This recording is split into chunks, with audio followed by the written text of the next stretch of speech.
Welcome back, fans, to the ECHL Insider. I'm your host, Garrett Hunter, excited to give you a preview of the North Division today.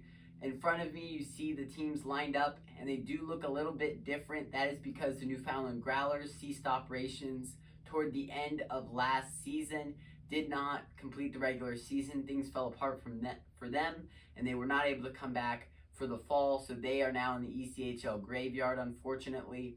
And because of that, the ECHL has decided to put the Wheeling Nailers into the North Division. So you can see in front of me, I have Wheeling in third place. That is where they would have finished in the North Division had they played there last season based on points. So we will talk about them as they go into their first season of play up in the North Division. We will start at number 7, the team who finished last, the Reading Royals, go all the way through to the first place North Division champion last season, the Adirondack Thunder. Starting at number 7 with the Reading Royals. Reading, things obviously didn't go well for them last year. Really from the start, they were put behind, not being able to string consistency together, mainly because of goaltending changes. A lot of call-ups to the AHL, a lot of player rotations in and out of the lineup hurt them a lot, and a head coaching change was made during the season. A new head coach for them coming into the fall now, which gives a lot of hope for this franchise looking to turn things around. But when you look at Reading as a whole, this is a team that very consistently makes the playoffs, makes playoff runs.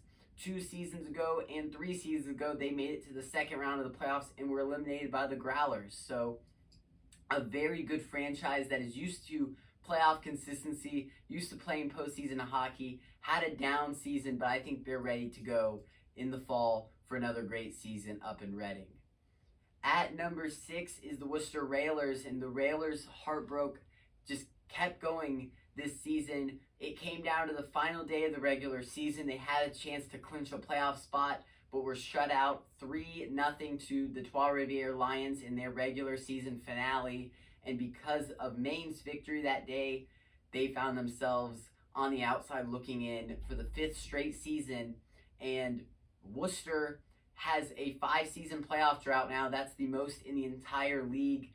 Things have been going south for them, but really a lot of success over the past 2 seasons that have left them just outside of the playoff line. The last 2 seasons, they were just a game away from making the playoffs and barely missed.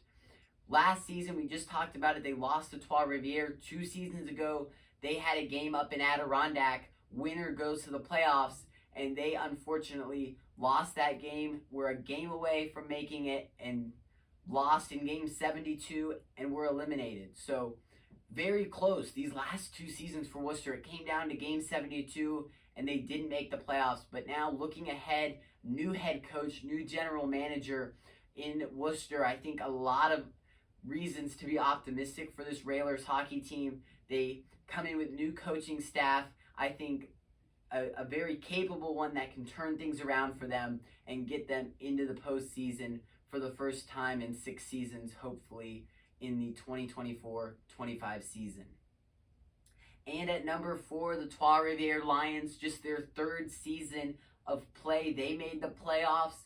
Very good. Down the stretch, we didn't know would they be in, would they be not. They were right on the fence with teams like Maine and Worcester, and they were able to make the playoffs. They were eliminated in the first round, 4-2 to the Norfolk Admirals. But this is a team that had a lot of off-ice conversation. Would they finish the season? Much like Newfoundland, they didn't know ownership-wise if they'd be allowed to finish the season. Luckily, that all worked out for them. They were able to finish the season. But now, new ownership, just a new start, I feel like, for Trois-Rivières. They come into the fall having made the playoffs 2 out of 3 seasons. And new ownership, they're on a good foundation to continue playing. And when you made the playoffs 2 out of 3 seasons, I think you can bring back a lot of guys and have a good foundation as you look to make that deep playoff run in the future. And that's what the Lions will look to do this season. Well, at number 3 is the Wheeling Nailers. We talked the newest addition to the North Division. They will be in the fall. And Wheeling playing in the Central Division, one of the oldest franchises in the ECHL. In fact, the oldest franchise. Very, very good team this last season. Very defensively structured. I feel like they really shut down a lot of teams. You see them play Cincinnati, I feel like, in that regular season finale with very strong performance there. Fought through the issues with flooding at the end of the regular season. They had to play a game in a practice facility, not in West Banco Arena, so that was obviously unexpected, and because of that, they finished the season in a practice facility, had a playoff game in a practice facility because of scheduling, but they were able to fight through that, made it to the second round of the playoffs where they were eliminated eventually by the Toledo Walleye, 4-0, but Toledo, obviously, they went to the conference finals, one of the best teams in the entire Western Conference, but Wheeling stuck with them, really, throughout the season, and one of the strongest teams by far in the Central Division this last season. Very good, very competitive. They swept the Solar Bears in February, 3-0 in a weekend set.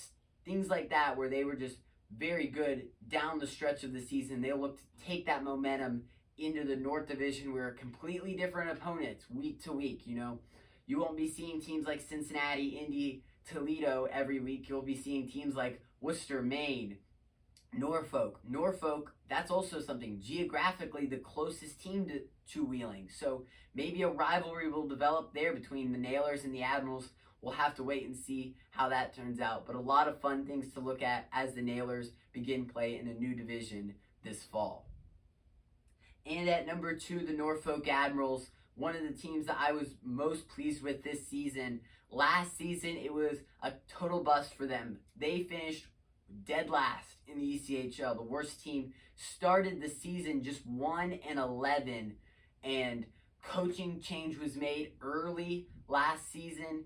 They brought in the assistant coach, Derek Carr, then at that time the new head coach. He couldn't do a whole lot, obviously, because with the roster, the old head coach, things weren't able to turn around. They finished last place, but then this season, Carr got things to turn around, got his team to a second place finish in the regular season in the North Division. The most improved team of the entire ECHL, arguably, and they made it to the second round of the playoffs, went up 2-0 over Adirondack before the Thunder would come back, win 3 straight games at the Norfolk Scope, and then finish the series in Game 6 up in Adirondack. Obviously disappointing to lose in round 2 after you were up 2-0 for the Admirals, but looking back at what they did a season ago, where they finished last in the entire league, to make the playoffs, make the second round, was a huge step for this franchise, and they look to build on that coming into the fall. Think that's something that they'll be able to do behind head coach Carr and this team. They've already brought back a lot of returners from last season, looking to build on that momentum. And finally, the team that finished first North Division champions of the regular season were the Adirondack Thunder. 3 seasons ago, they were the worst team in the ECHL, and now to be North Division champions just shows the steps that this team has been able to make over the past few years. Really started a season and a half ago where they were out of the playoffs looking in at Christmas time. They turned it around, were able to clinch the playoffs in the final game of the regular season. Last season, this season, a first place finish, and how impressive that was, that they were able to make it all the way to the third round of the playoffs, to the conference finals. They were ultimately eliminated by the Florida Everblades 4-2, but obviously the Florida Everblades, no easy task. Nobody has been able to eliminate them in the postseason the last 3 years. They have three-peated, and Adirondack came up close with a 4-2 loss, but for the Thunder, you can't be disappointed, I feel like. With the struggles that they had to make first place and then to go all the way to the conference finals was extremely impressive. And similar to the Admirals, the Thunder have brought back a lot of returners from that roster already, preparing to make another great run this fall. So a lot of optimism up in Glens Falls, New York, for this team as they look to continue to dominate the North Division, try to go for another North Division crown this upcoming season. Make sure to subscribe to our channel below. We will continue with our division previews.